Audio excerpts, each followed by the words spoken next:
দেশের ক্রিকেটের কিংবদন্তিদের প্রাপ্য সম্মান দেওয়া উচিত মন্তব্য স্টুয়ার্ট লয়ের। আবারও কাজের প্রস্তাব পেলে ভেবে দেখবেন টাইগারদের সাবেক কোচ।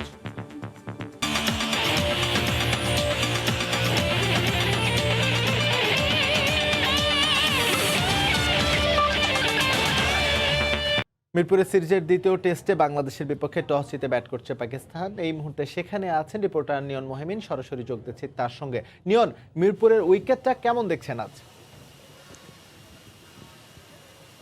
ইকবাল, মধ্যাহ্নভোজ শেষ হয়েছে কিছুক্ষণ আগে। দ্বিতীয় সেশনের খেলা চলছে ঢাকা টেস্টে।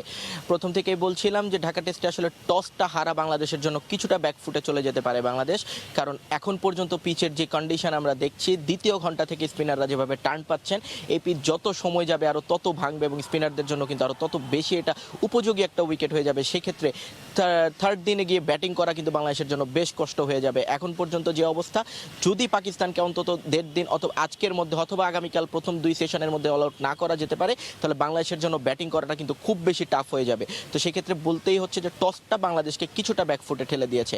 একই সঙ্গে বলতে হয় এখানকার ওয়েদার বেশ গ্লুমি।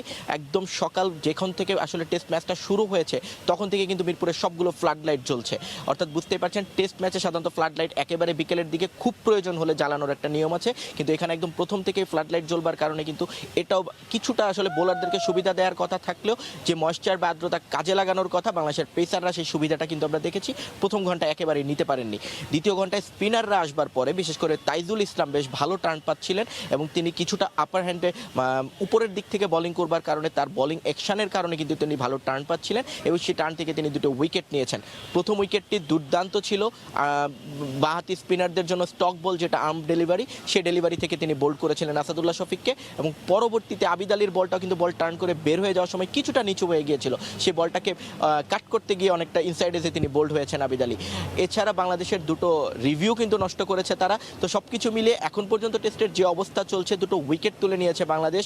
পাকিস্তানের রান শতকের কাছাকাছি চলে গেছে, কিন্তু 2 সেশনে যেহেতু বোলিং প্রায় 35-36 ওভার হয়ে গেছে, তাদের রান রেট কিন্তু বেশ কম। তো সেই জায়গা থেকে বাংলাদেশের সফলতা এতটুকুই আমি এখন পর্যন্ত বলবো যে দুটো উইকেট তারা দখলে নিয়েছে এবং রান রেট পাকিস্তানকে অন্তত 3-এর নিচে নামিয়ে রাখতে পেরেছে।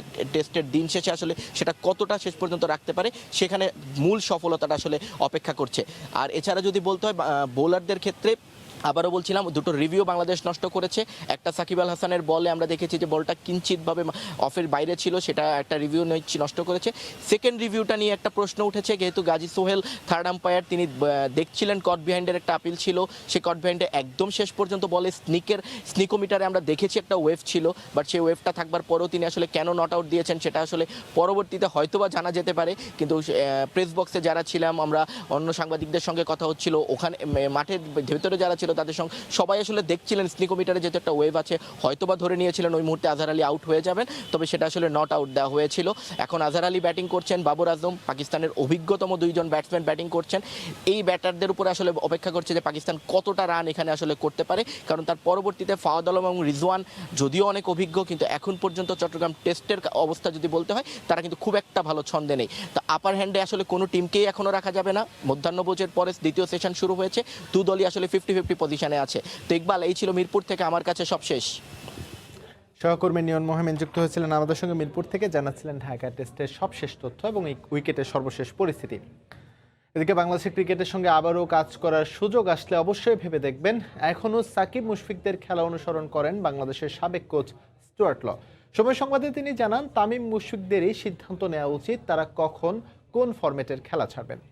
দেশের ক্রিকেটের কিংবদন্তিদের প্রাপ্য সম্মান দেওয়ার কথাও বলেন স্টুয়ার্ট ল। দুবাই স্টুয়ার্ট লয়ের সাক্ষাৎকার নিয়েছেন সাজিদ মুস্তাহিদ, ক্যামেরায় ছিলেন সুমন সরকার। বাংলাদেশের ক্রিকেটে পরিচিত মুখ স্টুয়ার্ট ল ভিন্ন ভিন্ন ভূমিকায় কাজ করেছেন বাংলাদেশে। টাইগার ক্রিকেটের সঙ্গে পথ চলা শুরু 2011 সালে। তার অধীনেই ভারত শ্রীলঙ্কার মতো ফর্মের তুঙ্গে থাকা দলকে হারিয়ে প্রথমবারের মতো এশিয়া কাপের ফাইনালে খেলে বাংলাদেশ। এরপর বিশ্বমঞ্চে উত্থান হয়েছে বাংলাদেশের ক্রিকেটের, তবে মুদ্রার উল্টো পিঠটাও দেখা হয়েছে। টি-20 বিশ্বকাপে শুরু হওয়া দুঃসময়ের বলয়ে এখনও ঘুরছে টিম টাইগার্স। রব উঠেছে কোচ পরিবর্তনের। বিভিন্ন মাধ্যমে গুঞ্জন, ডমিঙ্গোর সঙ্গে শিগগিরই সম্পর্কের ইতি টানবে বিসিবি। বিকল্পটা যদি স্টুয়ার্ট ল হয়, তবে কেমন হবে? প্রশ্ন করা হয়েছিল আবারও বাংলাদেশের ক্রিকেটে ফেরার সম্ভাবনা থাকলে কি করবেন এই অজি। প্রায়ই আমাকে এই প্রশ্নের মুখোমুখি হতে হয়। যে কোনো আন্তর্জাতিক দলের সঙ্গে কাজ করাটাই অনেক সম্মানের। বাংলাদেশের কোচ হিসেবে কাজ করার স্মৃতি অসাধারণ।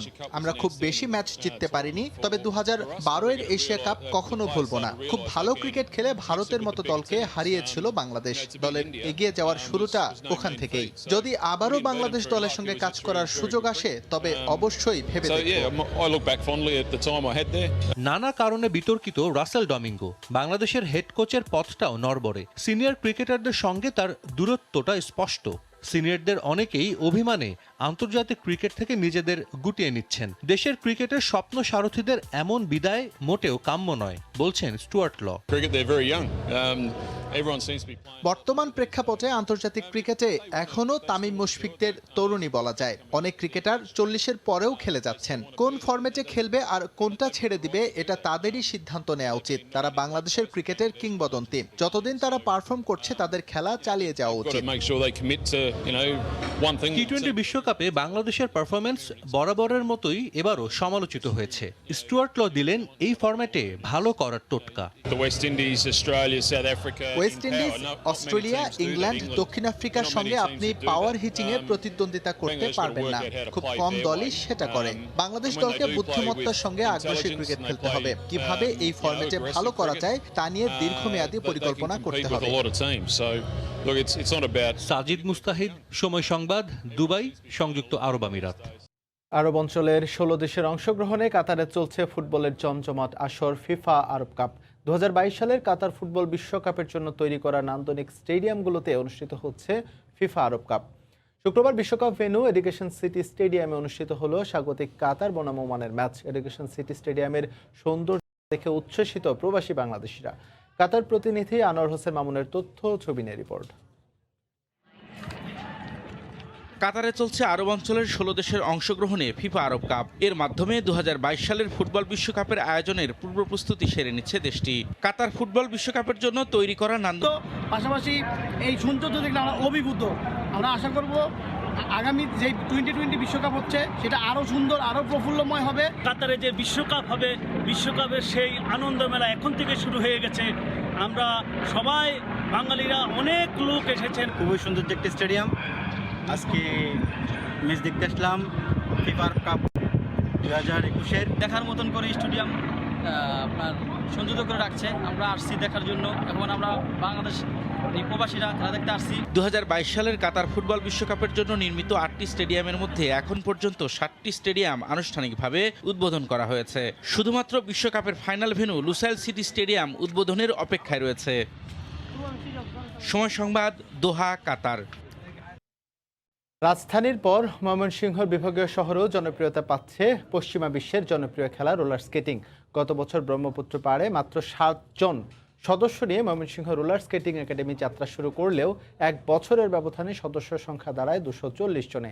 সরকারি পৃষ্ঠপোষকতা পেলে এই খেলাটি ময়মনসিংহে ব্যাপক প্রসারতা পাবে বলে মনে করেন ময়মনসিংহ রোলার স্কেটিং একাডেমির সভাপতি হোসেন আলীর তোলা ছবিতে সাদিকুর রহমানের রিপোর্ট। রোলার স্কেটিং, চাকাযুক্ত জুতার উপর ভর করে 2 পায়ে ছুটে চলা। পশ্চিমা বিশ্বের দেশগুলোতে আইস ও রোলার স্কেটিং খুবই জনপ্রিয় হলেও গ্রাম বাংলার মানুষ অতটা পরিচিত নয় স্কেটিং এর সাথে। গত কয়েক দশক ধরে রাজধানীতে বেশ কয়েকটি স্কেটিং ক্লাব গড়ে উঠলেও ঢাকার বাইরে রয়েছে শুধুমাত্র দিনাজপুর ও ময়মনসিংহে। গত বছর ব্রহ্মপুত্র নদের পাড়ে ছোট পরিসরে গড়ে ওঠে রোলার স্কেটিং একাডেমি। দিন দিন বাড়ছে এর জনপ্রিয়তা। স্কেটিং এর সুযোগটা আমরা 1 বছর ধরে পেয়েছি, আর স্কেটিং এর প্রতি আমার একটা আগ্রহ আছে। আমরা সকালবেলা আসছি, স্কেটিং করি। এটা আমাদের হেলথের জন্য অনেক ভালো। স্কেটিং করতে মূলত আমাদের স্কেটিং শুটা লাগছে, গার্ড, হেলমেটস এগুলো লাগে। প্রথমে এই জুতার ভারসাম্যটা আগে ধরে রাখতে হয়, পরে এমনি করে রোল এরকম করতে করতে করতে করতে একদম রোলই শিখা যায়। প্রথম দিকে অনেক কঠিন মনে হতো, এখন আস্তে আস্তে সহজ হয়ে গেছে। এখানে জায়গাটা খুবই কম, আর আমাদের ফ্লোর যেটা এটা স্কেটিং এর জন্য উপযুক্ত না। শারীরিক ফিটনেস বজায় রাখতে সকাল বিকাল স্কেটিং করতে আসেন খুদে সদস্য সহ বড়রাও। সুস্থতার জন্য শারীরিক কসরত হিসেবে স্কেটিংকে বেছে নিচ্ছেন অনেকে। আমরা স্পেশাল কেয়ারটা দিয়ে থাকি একদম স্কেটিং এর হাতেখড়ি থেকে শুরু করে আমরা স্টেপ বাই স্টেপ বাচ্চা থেকে শুরু করে আমাদের গার্ডিয়ান সহ আমাদের 40+ এইজের স্টুডেন্টও আছেন আমাদের, ওনারাও শিখেন। প্রশাসনের কাছে, ফেডারেশনের কাছে, মেয়র মধ্যে আবেদন থাকবে, আমাদের জায়গা সংকলন হচ্ছে না, আপনারা যদি আমাদের এই জায়গাটাকে স্থায়ী একটা বন্দোবস্ত করে দেন এবং আমাদের এই জায়গাটা যদি একটু বাড়িয়ে দেন, তাহলে আমাদের এই বাচ্চাদের আমরা সুন্দর এবং সাবলীলভাবে আমরা স্কেটিং শিখাতে পারবো। সরকারি পৃষ্ঠপোষকতা পেলে রোলার স্কেটিং প্রতিযোগিতায় ময়মনসিংহ থেকে জাতীয় ও আন্তর্জাতিক পর্যায়ে স্কেটার গড়ে উঠবে বলে আশাবাদী সংশ্লিষ্টরা। সাদিকুর রহমান, সময় সংবাদ, ময়মনসিংহ। আবারও স্বাগত খেলার সময়। বর্ণবাদী শুনে জনপ্রিয় ক্রীড়াবিদদের আরও সরব হওয়ার আহ্বান জানিয়েছেন ওয়েস্ট ইন্ডিজের কিংবদন্তি pacer Michael holding. Reuters next এর এক সাক্ষাৎকারে তিনি বিখ্যাত ক্রীড়াবিদদের সমাজের কল্যাণে মানুষের মাঝে গুরুত্বপূর্ণ বার্তা পৌঁছে দিতে বলেন। বর্ণবাদী ইস্যুতে বারবারই সরব হোল্ডিং ওয়েস্ট ইন্ডিজের সাবেক এই তারকা হোয়াই উই নিল ডাউন উই রাইজ নামের একটি বইও লিখেছেন, যেখানে খেলাধুলার বর্ণ বৈষম্যের বিষয়টির পাশাপাশি কৃষ্ণাঙ্গ ক্রীড়াবিদদের অসামান্য অবদানও তিনি তুলে ধরেছেন। খেলোয়াড়দের শুধুমাত্র মাঠের খেলায় সীমাবদ্ধ না থেকে সমাজের অসঙ্গতি নিয়ে কথা বলার উপর জোর দেন তিনি। শুধু ক্রিকেট, ফুটবল অথবা ভলিবল নয়, বর্ণবাদী আচরণ গোটা সমাজেরই সমস্যা এবং সমাজের মহান কাজগুলো বিশ্বের বিভিন্ন গোত্রের মানুষের দ্বারা হয়েছে বলেও মন্তব্য করেন তিনি। খেলার সময় শিরোনামগুলো জানিয়ে দিচ্ছি। ক্রিকেটের কিংবদন্তিদের প্রাপ্য সম্মান দেওয়া উচিত, মন্তব্য স্টুয়ার্ট লয়ের। আবারও কাজের প্রস্তাব পেলে ভেবে দেখবেন টাইগারদের সাবেক কোচ। এই ছিল খেলার সময়, সঙ্গে থাকুন সবাই।